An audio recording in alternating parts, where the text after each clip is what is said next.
Yes?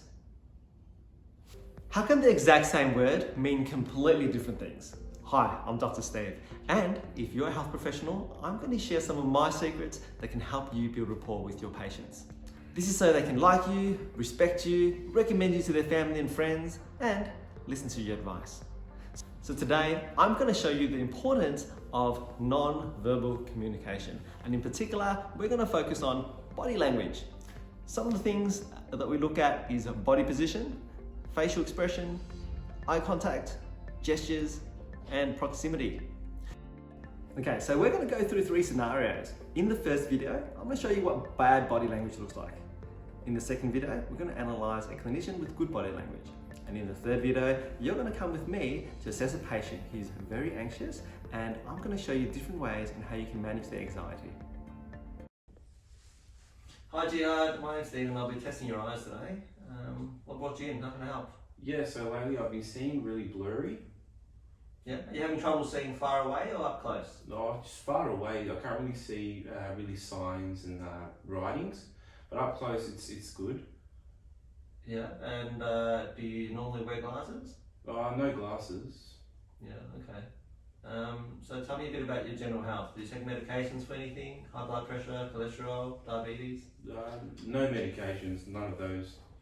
Have you had any eye problems in the past? Surgery, trauma, infection? No, none of those. Does anyone in your family have any eye problems you know about? Glaucoma, diabetes, macular degeneration? Yeah, actually my father had glaucoma. Yeah. Okay, so what we'll do is I need to check to see if it's your eye problem or if it's a health problem. We'll take a look at the health of your eyes, and then we'll put some lenses on and see if we can make your vision better. Yeah, okay. Okay, so how did you feel watching the video? Pretty uncomfortable, right? All right, let's analyze the video and see what's going on. The first thing we look at is body position. Your body position can indicate your interest in the other person. A body facing away from the patient, or if the head is resting on the arm, it can send a message that you're not interested, you're bored, or you're tired, basically making it look like you don't want to be there. Now, let's look at facial expression. Generally, your facial expression shows your emotions and can help express respect, empathy, and attention to someone.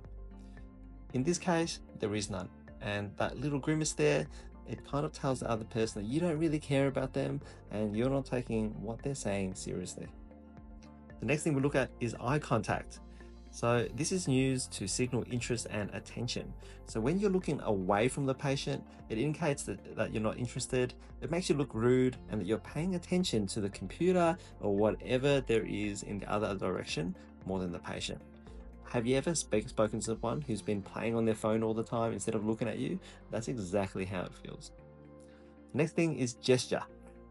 This conveys your attitudes and your current feelings. So for example, if you keep on looking at your watch or your phone, it can indicate that you're in a rush and you can't wait to get out of there. Now, patients can also think that you were trying to tell them to hurry up. Okay, so the last thing we look at is proximity. Now, this communicates interest. Now, I want you to imagine, when you want to listen to someone and you're interested, you tend to move closer towards them. And when you don't like someone, you move further away. We can see the clinician here is pretty far away from the patient, and it's making it look like he's not interested.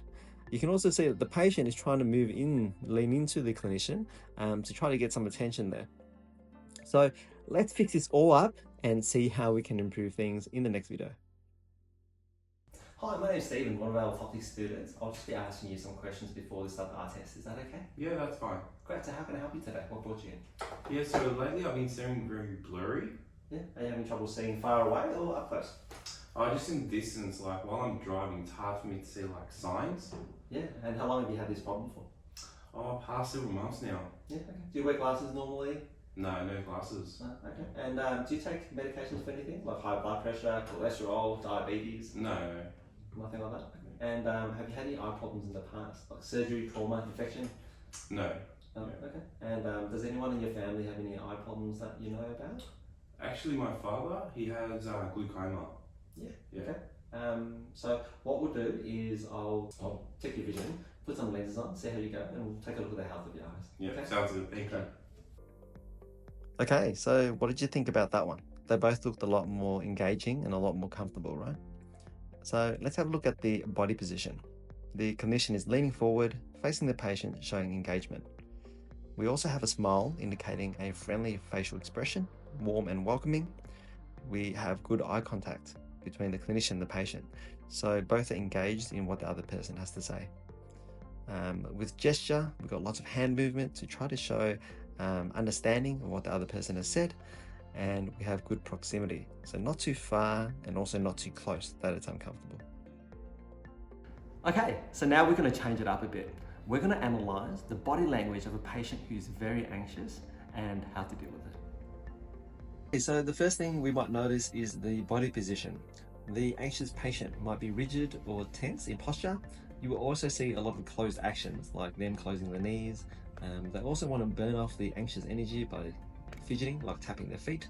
And they can also make themselves look a little bit smaller by hunching over. This is because they don't want to be seen. When it comes to facial expressions, you may notice that they have tense facial muscles. They may clench their jaw or have a furrowed brow.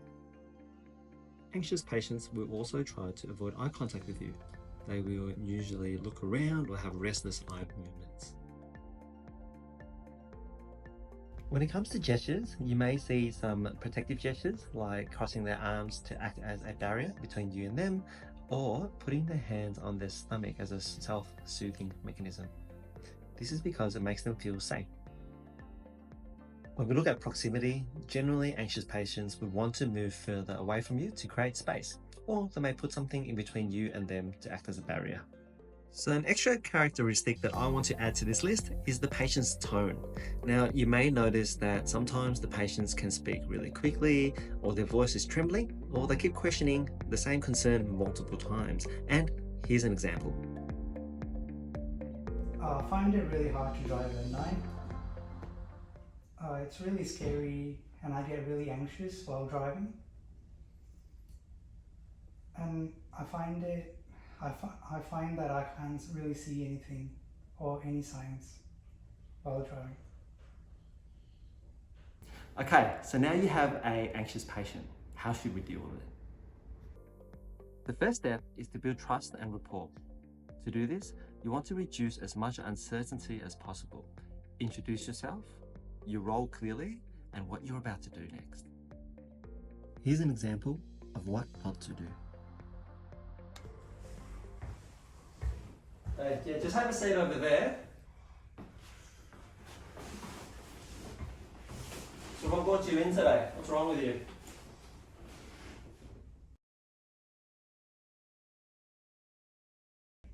Hi, I'm Stephen, one of our orthoptic students.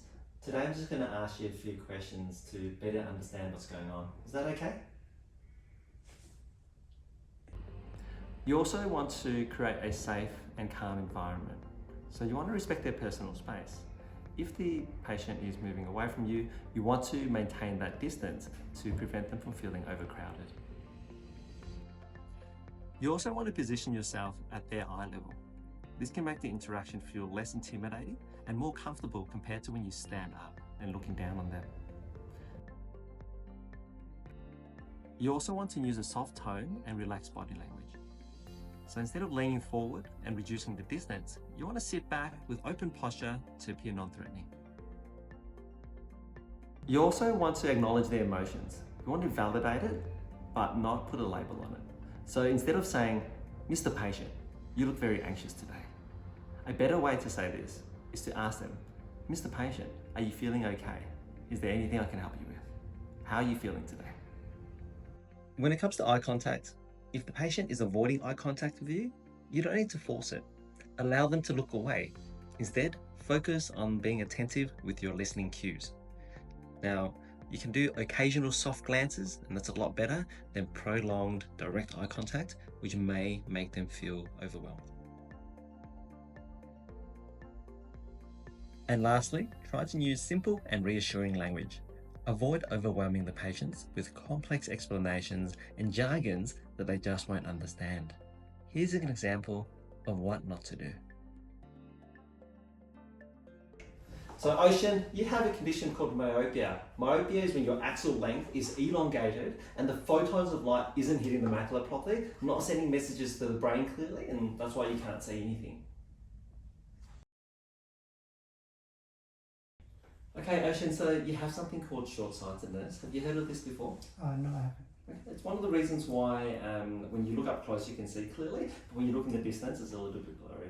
And generally we fix it with a pair of glasses or contact lenses. Do you have any questions about that? No. Yeah, great. All right, so let's go pick a pair of glasses and you should be okay. And that's how you do it. Now, everyone has their own way of using nonverbal communication. Some people use it consciously, while others use it without even knowing. Now, as a healthcare professional, it's important that you learn to interpret and observe the nonverbal messages that are coming from your patients, but also be aware of your own tendencies so you don't accidentally portray the wrong message. Now, that's all for today. Thanks for watching, and I'll see you in the next video. Bye now.